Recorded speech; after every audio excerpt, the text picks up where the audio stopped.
guys, and welcome back to my channel. Today I am going to be doing a Q&A for you guys and answering some of those questions that you guys have asked over the previous videos and on my Instagram. I won't be doing all of them, so if your question is missed, I will try and get back to it in a future Q&A. Otherwise, please ask it again in case I've just completely missed it. But I'm going to do 10 questions today because I want to keep it kind of short so it doesn't get too boring. First question, what does your arm sleeve mean? So I'm assuming that's my tattoo on my arm. So this one here was actually on my arm before I did the rest of my sleeve.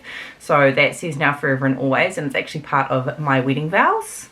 The rest of it is clock faces with roses around them. So there's a clock face for each child and their time of birth on the clock face. The roses were just because I really like roses, and then there's a little chain that links all the clocks together. We will be adding in something for Paige. I'm just not sure what at this stage. I have thought about doing maybe another clock face with a broken face on it. But yeah, I'm not 100% sure, and it is nowhere near finished. There's still a lot of stuff I want to add to it.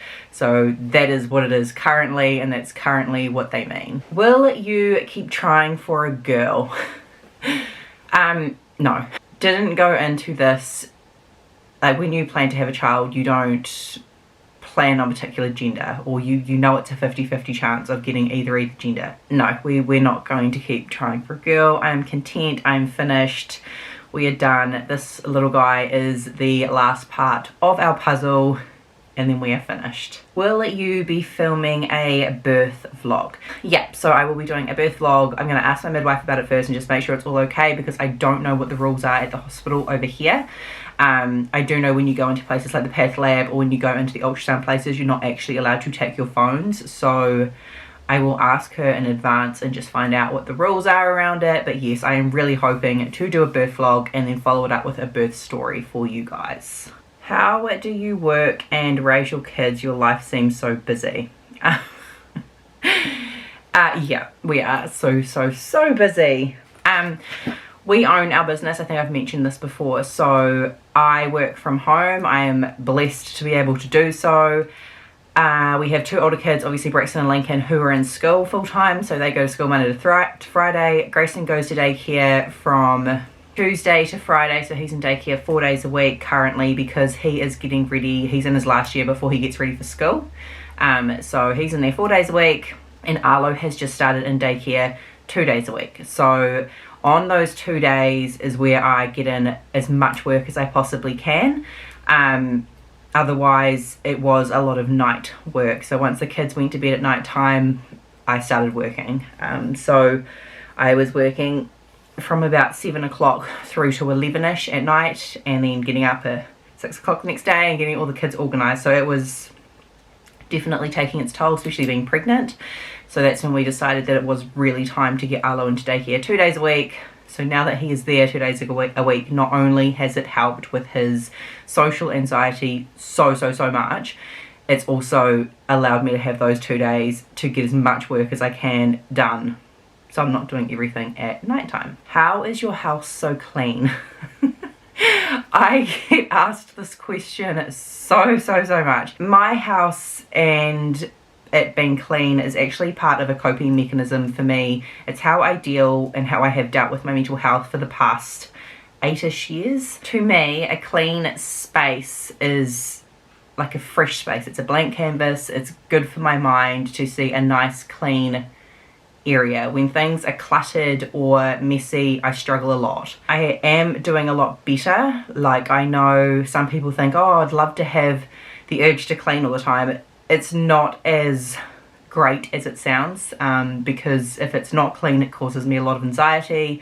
If it's not clean properly, it causes me a lot of anxiety. So it's definitely been a struggle that I've had to work through myself and with my husband over the last 8 years, and I've had to let go a lot because it was causing a lot of tension, me being upset about things not being done a certain way, or to my standard. It was just becoming a little bit ridiculous. So I have calmed down a lot, but a one tip for anyone who's wanting to keep their house super clean is I have a routine and I stick to it every day. I will start at one bedroom and I will work my way right down to the other end of the house.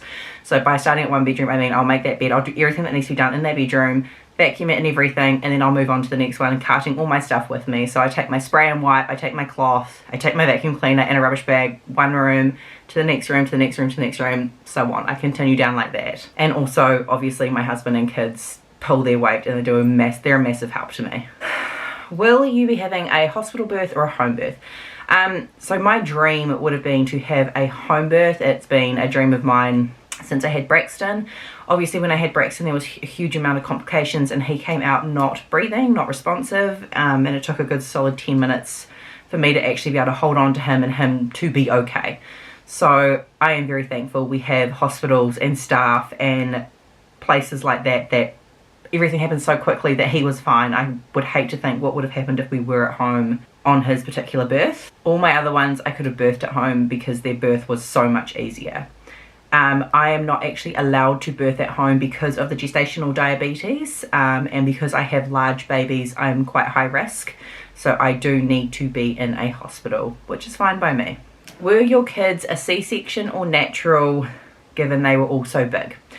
All of my kids were vaginal births. Pain relief wise I only had gas with all of my kids and the use of the shower or the pool. Braxton was the only one who did get very stuck, and he was my first baby. All the rest were pretty easy, and I did tear each time with my kids, but only ever, I think, second degree tears. There was nothing too insane. Have you decided on a baby's name?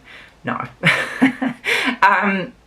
Obviously being our fifth boy, it's a lot harder this time around. I mean, it was hard with Arlo as well, and Brendan and I do not agree on names very easily. So no, he does not have a name just yet. We have a few that we sort of have written down, and I honestly think we're going to wait until he's born before we name him for sure. I may change my mind on that, I don't know, but as of right now, 24 weeks, no, he does not have a definite name. Can you do a baby must-have haul? I can do a baby must-have haul. I will have to just base it on my previous kids. I have got a few things this time that I didn't have with any of the other kids, so I will still show you guys those, but I probably won't give my review on whether I think they're a must-have until after he is born and after I've used them for a while, so I can get a good idea of if they're actually worth it or not. But I can do a baby haul for the must-haves that I think based off my last kids and what I have this time based on my last pregnancies. Last question, do you have any room makeovers coming up? There will be, but not in the near future. I don't think we will do anything now until after the baby is born. We are planning on redoing our lounge and our bedroom at some point. So I will let you guys know when that becomes an actual thing rather than just an idea. And I will definitely film them for you. So those are going to be the only questions I answer today. If you guys have any more questions or I have missed your question, I am so sorry. Please ask it again, and I will do another Q&A. Some of the questions I got asked were a little bit R18, so I may do a R18 Q&A later on if there's a few more questions to go with that one. So feel free to message me over on Instagram, or you can leave a comment below and I will make sure I take note of your guys' questions and I will answer them in our next Q&A. Thank you guys so much for watching. If you haven't already, please subscribe and leave a thumbs up, and I will see you in our next vlog. Bye guys.